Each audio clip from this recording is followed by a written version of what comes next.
Chesterfield brings you Dragnet.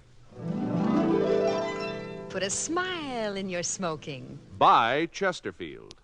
Smoother, cooler, best for you.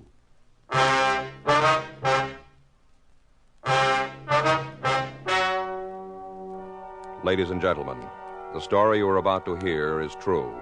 The names have been changed to protect the innocent.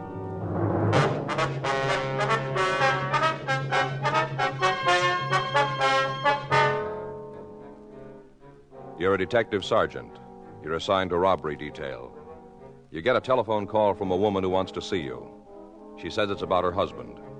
She's afraid he's going to pull a holdup. Your job? Check it out.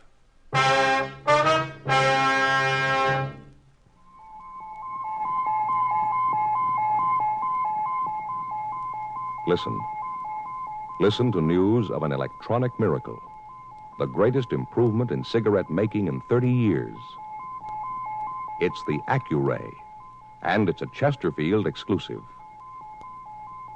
To you, it means cooler smoking, smoother smoking than was ever possible before. The Accuray electronically checks and controls the making of your Chesterfield. So, for the first time, you get a perfect smoke column from end to end. You'll marvel at the extra flavor that comes through. Yet, because this measurably better cigarette smokes more slowly, you enjoy a cool mildness never possible before. Yes, from the first puff to the last, your Chesterfield smokes smoother. Your Chesterfield smokes cooler. Chesterfield is best for you. Today, discover what modern science can do to increase your cigarette enjoyment. Change to Chesterfield and put a smile in your smoking. Look for the new Chesterfield carton. It tells you only Chesterfield is made the modern way with Accuray.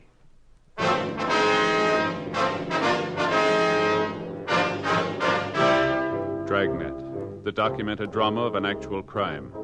For the next 30 minutes, in cooperation with the Los Angeles Police Department, you will travel step by step on the side of the law through an actual case transcribed from official police files. From beginning to end, from crime to punishment, Dragnet is the story of your police force in action. It was Wednesday, May 18th. It was cool in Los Angeles. We were working the day watch out of robbery detail. My partner's Frank Smith. The boss is Chief Detective Thad Brown. My name's Friday. I was on my way into the office, and it was 7:49 a.m. when I got to room 27A. Robbery. Morning, Joe. Hi, Bob.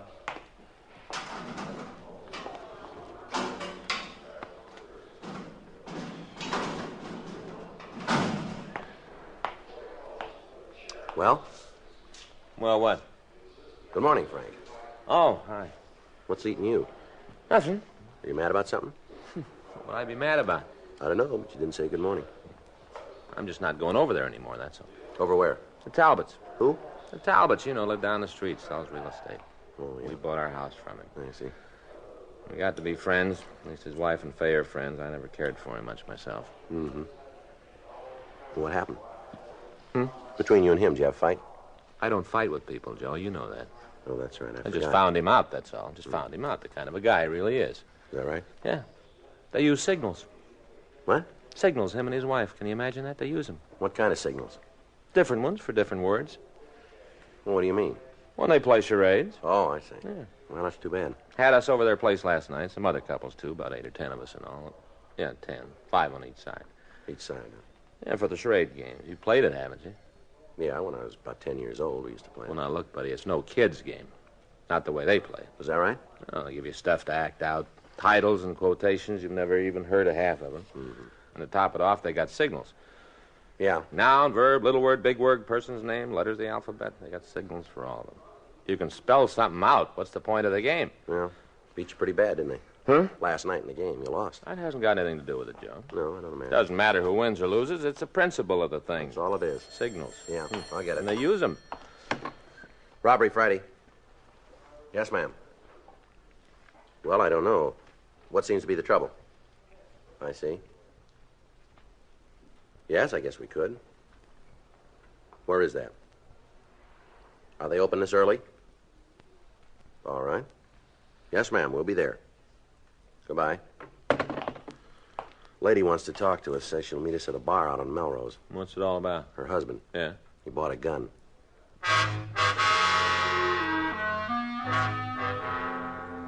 Frank and I drove over to a small bar on the corner of Melrose and 8th. It was 8:23 a.m. when we got there. Morning, gents. Morning. Hello? What'll it be, a little eye-opener? Just coffee. How about you? I'll have a cup, too, please. I'm afraid it isn't ready yet. I just finished putting it on. That's all right. We're in no hurry. There's a cafe right around the corner. They're open now. Well, we'll wait. Suit yourself. I guess you guys aren't like me. How's that? Well, when I want my morning coffee, I want it right now. Mm-hmm. I don't even know I'm awake until after I've had a couple of cups. It's all right if we take a booth? Sure. First one's all cleaned up. I haven't had time to get to the others yet. All right. Thank you. Looks like we got here first, huh? Yeah. Did she give you a name? Did she tell you her name? No. No, said she didn't want to talk over the phone. Oh. Joe. No. Hi, Sally. Hi. Give me a shot, will you? Sure. Scotch? Yeah, water back. Okay.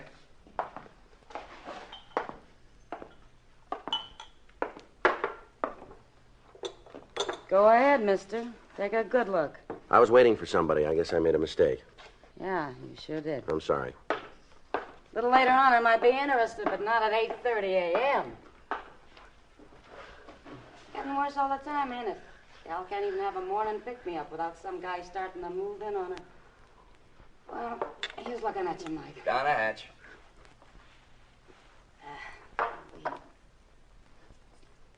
Put on the tab. Yeah, sure. See you around. Hey, your coffee's about ready. All right, thank you. Want cream and sugar? No, black. How about you? Same. Coming up. Don't pay no attention to Sally. Yeah? She must have got out on the wrong side of the bed today. Mm-hmm. Usually she's real friendly, you know what I mean? Yeah. So just don't take it personal, huh? That's all right. Forget it. Hey, too bad you guys came in so early. Long toward evening, we get a lot of action here. We're meeting somebody. Okay. Just telling you, that's all. Mm-hmm. Gosh. Whew. Yeah, boy, that's hot, all right. I think I burnt my tongue. That's too bad. Tomcat Bar, Mike speaking. Who? Well, I don't know. Yeah? Yeah? Okay, sure. Hey, one of you guys got a name sound something like Friday? That's right. Well, you're being stood up. Huh? She said to tell you not to wait.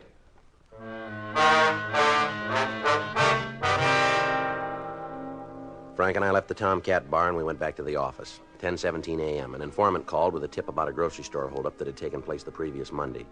We interrogated a possible suspect, but his alibi checked out. The next day, Thursday, May 18th, 9:43 a.m. Again. Robert Smith. Who?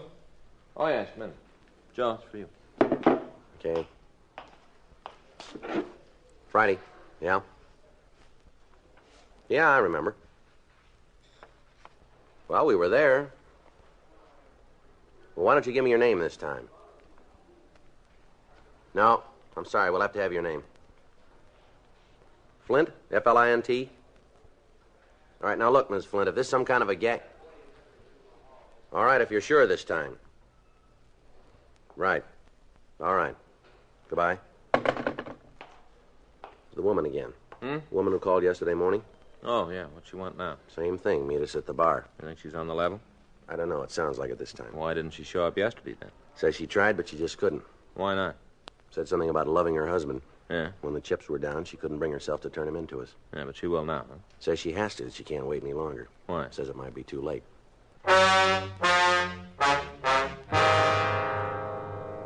10:16 a.m. Frank and I left the office and drove out to the bar. When we got there was only one customer in the place, a small, dark-haired woman sitting in the corner booth. Hi. How are you today? What'll it be, coffee again? Yeah. Okay, what do you want? Well, we'll let you know. That woman over there in the corner, Yeah? do you know who she is? Don't think she's been in before. All right, thank you. Say, that reminds me. Yeah? Sally was around last night. I asked her about you. Yeah. Guess she had a change of heart. She's a pretty good kid. Yeah. Miss Flint? Are you Miss Flint? Yes? Well, my name's Friday. It's my partner, Frank Smith. Can we sit down, man? I guess so. You guys want your coffee over there? Yeah, it'll be fine. How about the lady? Would you like something, ma'am? I'd like a drink. All right. I'm gonna need it. What'll it be? Oh, I don't care. Bourbon, I guess. Bourbon and ginger ale. Lady wants a bourbon and ginger ale. All right. Does he know? Ma'am? The bartender, does he know you're cops? No, I don't think so. We haven't told him. Well, if anybody finds out I talked to you, if Rod ever finds out, well, I guess that just about washes up. Rod's your husband, is that right? Yeah. Rodney Flint. Well, is that his name? Well, not really. Not his real name. Well, what is it then? I don't know if I'm doing the right thing. I just don't know. Mm-hmm. He'd never understand. He'd say I was double-crossing him. Maybe I am. Maybe I... Here you are. 2 coffees and bourbon and ginger. What do we owe you? That's $1 even. There you go. Okay, thank you. 4 years I've been thinking about it, living with it. 4 years I've been trying to make up my mind whether I should go to the police or not. Yes, ma'am. But things seem to be working out. He was doing so well, making good money. He's changed, too, honest he has. Well, now suppose you give us the whole story. You married, Sergeant? No, ma'am. What about you? Yeah, I'm married. Well, tell me something, mister, and you tell me the truth. What's that? Suppose your wife got you in trouble. Suppose she squealed on you. What would you think of her? Well, I guess it would depend on why she did it. Oh, I've got a reason. Best reason in the world. I'm in love with him. Yes, ma'am. If I wasn't, I'd just walk out. If I didn't love him, I'd have walked out years ago. Now, when you called us yesterday, you said your husband had bought a gun. Yeah, that's right. Do you know what he wants with it? No, not for sure. You got a pretty good idea, though, haven't you? Has your husband ever done any time, Miss Flint? Yes. What for? He stole a car. Anything else? Robbery. Supermarket back east. Whereabouts? Michigan. We used to live in Detroit. How much time did he do? 7 years. Did he come out free?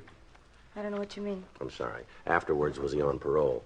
Did he have to report to a parole officer? Oh, yes. For how long? It was supposed to be 10 years. When did he get out of prison? 5 years ago. And when did you come to California? About a year later. Did he have permission to leave the state of Michigan? No.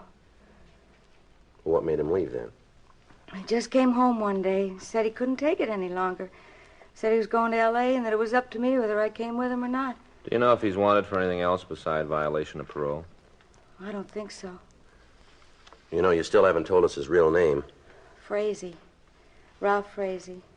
All right, then it's Mrs. Frazee, huh? What about the gun? Well, like I said, everything was going along pretty well. He's got a good job, and he's had 3 or 4 raises. Where's he work? Oil refinery. Pacific Crest Oil Company. I see. He likes the work. They like him, but the longer we live out here, the better things are. Well, that just makes him more scared. Well, what's he scared of? Oh, that somebody will find out who he really is, and then he'll have to go back to prison. If he just sees a cop, he goes all to pieces. He's sure they've finally caught up with him. Just a traffic cop, even. He gets worse all the time. Jumpy and nervous and, well, scared. That's the only word for it.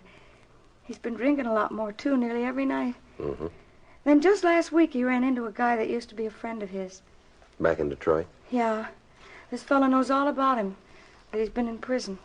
And Rod's afraid... Ralph. I've called him Rod so long I keep forgetting that it isn't his real name. Sure. Anyway, he's afraid this guy will say something to somebody that'll all come out. It's just driving him crazy. So he bought a gun. Did he say why? He was pretty drunk night before last. That's when he brought it home. He mumbled something if he was going to go back to prison anyway, he might as well make it worth their while.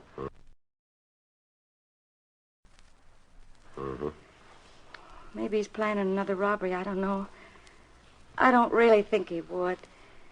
But with all this drinking and being so darned upset, well, I don't know what he might do. Where's the gun now, Miss Frazee? At home. He hid it in the stove in the pan under the broiler. At least that's where he put it last night after... After what? Well, you see, he was carrying on doing a lot of talking, and he was holding the gun at the same time, waving it around, telling me how easy it'd be to go out and rob somebody. Said that way he could get enough money for us to leave the country and go to Mexico, maybe, where they'd never find us. Right in the middle of everything, the pistol went off. I see. It was just an accident. He wasn't pointing at anything. The bullet only went into the ceiling. I'm sure he didn't mean to pull the trigger. Yes, ma'am. But when he heard the shot, he acted like he was going out of his mind. He was sure the neighbors had heard it, too, and that they'd report it to the police. What'd he do then? Well, he dug the bullet out of the ceiling and got rid of it. Mm-hmm. And after that, he just waited. Now, that proves he's changed, doesn't it? That he really isn't a criminal anymore? Well, how do you mean that? Well, he didn't run away. Yeah. He stayed there all night long, waiting. And he didn't keep the gun. He put it in the oven. He didn't have it on him. So there wouldn't have been any trouble even if the police did come. Mm-hmm. Gee, I kept praying that they would. Over and over, I prayed you'd come and find out who he is. He's got to go back to prison and finish out his sentence. I'm sure of that now. If he doesn't, I just don't know what'll happen to him. What about you, Miss Frazee? Me? While he's in prison, what'll you do? Oh, I can work. I did before. I'll manage. Mm-hmm. Miss Frazee, what time's your husband come home from work? It's later and later since he started drinking. 9 o'clock, maybe even 10. He's never there for supper anymore. Is there someplace else you can go this evening? Over to a neighbor's, maybe? I suppose so. Why? Well, it might be better if you weren't there when we pick him up. But you can't. I mean, well, not so soon, not tonight. Does it have to be tonight? Yes, ma'am, it does. He'll know it was me, that I had something to do with it. He's bound to know. We'll keep you out of it if we can. What are you going to tell him? What kind of an excuse will you use? Let's see what kind he has.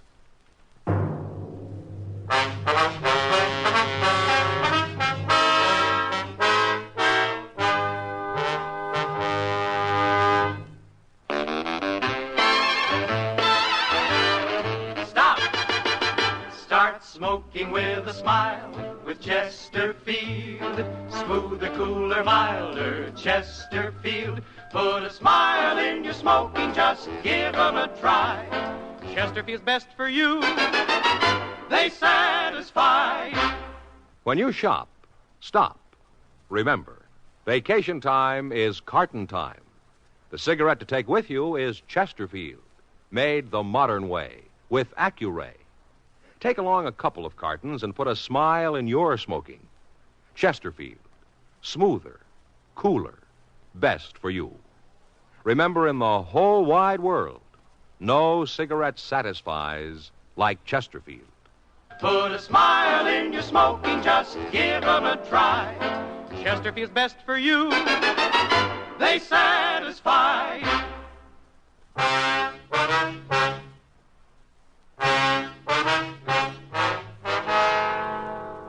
Frank and I continued to talk to Mrs. Frazee. She agreed to be out of the house during the evening. She also gave us a description of her husband. She said he was WMA, 38 years old, 5'11", and he weighed about 170. She told us he had black hair, brown eyes, and a dark complexion. 11:27 a.m., we went back to the office. We ran the names Rodney Flint and Ralph Frazee through R&I. They had nothing on Flint. Under Frazee, we found a warrant from the state of Michigan for a violation of parole. The dates given on the warrant checked with what Mrs. Frazee had told us. We contacted the Pacific Crest Oil Refinery, and without stating that we were from the police department, we learned that a man named Rodney Flint had been employed there for the last 3 years. They said he was a steady, dependable worker. 6:32 p.m., we drove out to the address Mrs. Frazee had given us. It was a modest one-story home just off Santa Monica Boulevard. We parked across the street and waited for Frazee to return from work. 7:05 p.m., we saw Mrs. Frazee go into a neighbor's home 3 doors west. Frank and I continued to wait. 8:46 p.m. Joe, across the street. Yeah, he's turned into the driveway. Let's give him a minute, let him get inside. All right. Now the lights are on now. Let's go. All right. I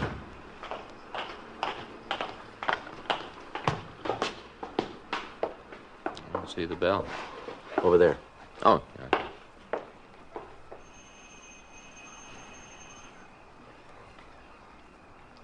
Who's coming? Mm-hmm. Yeah? We'd like to talk to you for a minute. What about? We're police officers. What? Police. This is Frank Smith. My name's Friday. I didn't send for no cops. It's all right if we come in? What do you want? Just want to talk to you, that's all. No, you can do your talking out here. Be easier if we were inside. I ain't got all night. Neither have we. This won't take very long. Yeah, okay, come on. All right, stand right Hey, there. what? Stand still. What is all this? He's clean, Joe. What's your name? Come on, give us your name. Flint. First name, too. Rodney. You alone? Yeah? You live alone? My wife's out. She left me a note. Said she's going over the neighbors babysit for. Mm-hmm. Were you home last night? Yeah, I was home. All night? From about 10 o'clock on. Did you hear a gun go off? What? A gun. Did you hear one go off? Of course not. Well, somebody did, and they reported it. Said it sounded like it came from this house. Last night, she said. That's right, Flint. Oh, boy, what a police force. You cops ought to be real proud of yourself. Yeah? Is this all you got to do? Check up on some characters? Been hearing things? There wasn't any shot, huh? Well, I didn't hear it. I see. Kind of late to be asking, ain't it? We just got around to it. Took a whole day, huh? Suppose you need a cop. What are you supposed to do? Make an appointment ahead of time? Are you sure about this, huh, Flint? About what? You didn't hear any gunfire. I didn't hear nothing. There's a lot of traffic down the boulevard. Maybe a car was backfiring. Maybe that's what it was. Do you own a gun? Uh-uh. You sure about that? Well, I'd know if I had a gun, wouldn't I? Is it all right if we look around? What for? Want to give your place a once-over? No, it's not okay. Oh?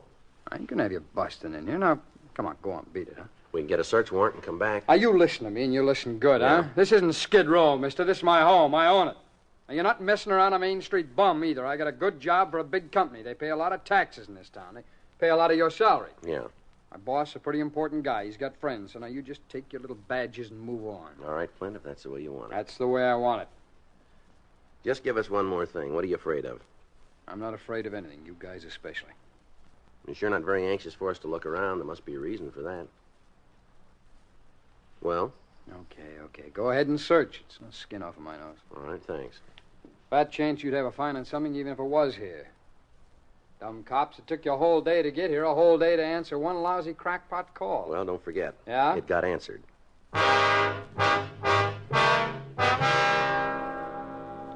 Frank and I began a routine search of the house. While Frank went through the 2 bedrooms, I took the living room and dining area.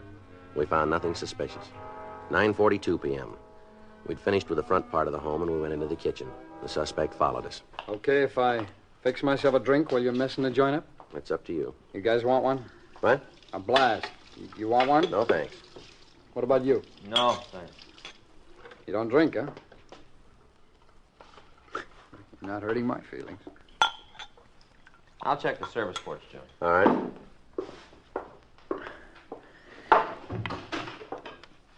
You know, my wife's gonna raise Cain when she sees what you guys have done to the house. We're being as careful as we can, Flint. Yeah, sure. Well, now, come on. How about winding it up, huh? Just a couple of minutes. Well, you boys really believe in wasting time, don't you? What do they do? Pay you by the hour? There's nothing out there, Joe. No. I guess that takes care of it. Yeah. All right, come on. I'll be glad to show you to the door. We'll find our way. Just a minute. Did you check the stove? Huh? The stove. No, I thought you did. All right. All right, now what? We forgot something. Yeah? Well, it looks empty. What's with you? You think I'm cooking a gun? Yeah, it's okay, Joe. All right. As soon as I get this pan back. Hey, watch it there. Grab him, Joe. Wait a minute, Flint. You're not going anywhere. Look, I don't know what this is all about. I never saw that gun before in my whole life. Yeah. I don't even know how it got. Well, let's talk about it downtown. Huh? Come on.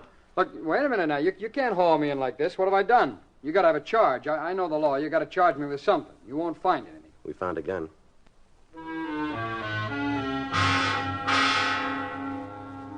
We drove the suspect down to the city hall, rolled his prints, and booked him in on suspicion of robbery. 11:06 p.m. We brought him into the squad room for questioning.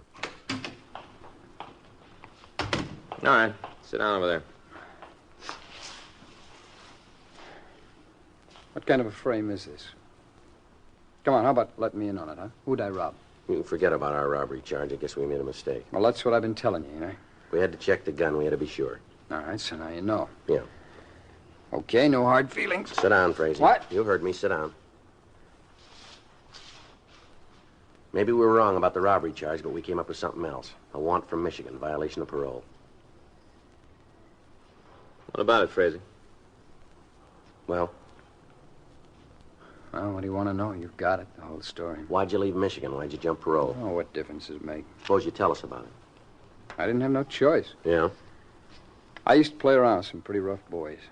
I got out of the joint, they're still in Detroit. Looked me up. You guys will think I'm conning you, but... Well, look, I wanted to go straight. They had different ideas. Yeah? So we came out here, Dorothy and me.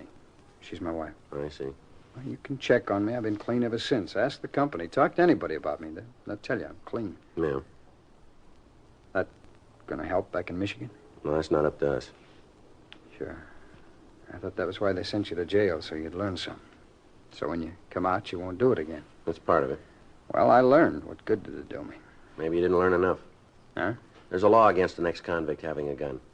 Oh, you're gonna stick me with that one, too, huh? That's not up to us either. Lousy gun. If it hadn't been for that gun, you'd never found me. Well, it might have taken a little longer, that's all. Sure, that's what did it. I don't know why it went off the other night. I thought the safety was on, just my luck. I never had a decent break in my whole life, not one. Mm-hmm. Well, is there anything more you guys want? No, I guess not. Not now, anyway. It's all right if I call my wife. Yeah, we'll fix it for you. Wonder how she's gonna take it. I don't know. I guess she'll stick by me. She always has. Through all the rotten breaks, no matter what. Yeah, she'll stick. Well, you must have had one good break then, huh? Huh? When you married her.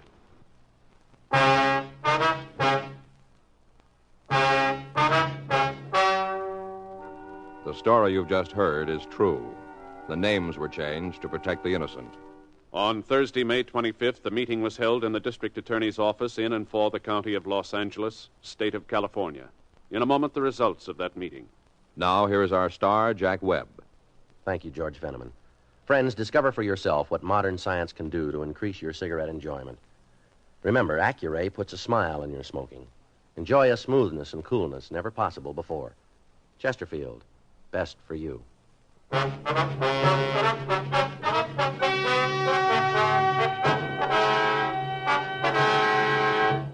In the interest of justice, and because of the suspect's good behavior record in Los Angeles, it was decided not to press charges against him for possessing a gun.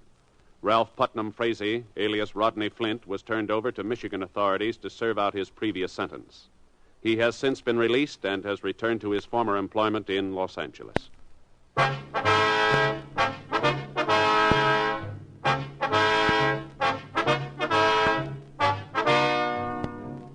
You have just heard Dragnet, a series of authentic cases from official files. Technical advice comes from the Office of Chief of Police W.H. Parker, Los Angeles Police Department. Technical advisors, Captain Jack Donahoe, Sergeant Marty Wynn, Sergeant Vance Brasher. Heard tonight were Ben Alexander, Stacey Harris, Herb Ellis, Vivi Janis. Script by Frank Burt. Music by Walter Schumann. Hal Gibney speaking. Watch an entirely different Dragnet case history each week on your local NBC television station. Please check your newspapers for the day and time. Chesterfield has brought you Dragnet, transcribed from Los Angeles. This is it, L&M filters. It stands out from all the rest. Miracle tip, much more flavor. L&M's got everything. It's the best. Yes, L&M's got everything. Superior taste, superior tobaccos, superior filter. It's the Miracle Tip, pure and white. Buy L&M, America's best filter tip cigarette. Hear Dragnet next week, same time, same station.